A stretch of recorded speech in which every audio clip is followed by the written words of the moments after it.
10. The persecuted and the reviled. Blessed are they which are persecuted for righteousness' sake, for theirs is the kingdom of heaven. Blessed are ye when men shall revile you and persecute you, and shall say all manner of evil against you falsely for my sake. Rejoice and be exceeding glad, for great is your reward in heaven, for so persecuted they the prophets which were before you. Matthew 5:10-12.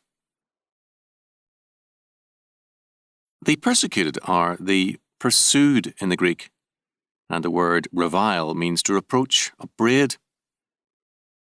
Because the world is at war with God, it seeks to pursue and hunt down all who stand for God's justice or righteousness.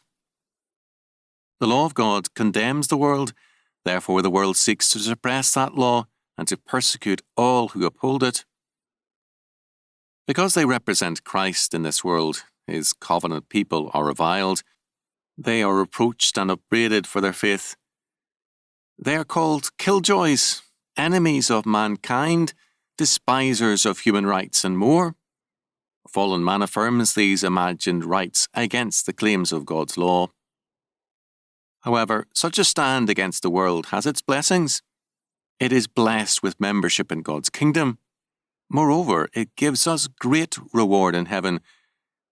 We are told to rejoice and to be exceeding glad, because we are thereby in the company of the prophets of old.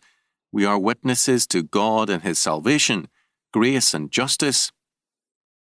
We have this reward if our persecution and reviling is for Christ's sake, not because of ourselves.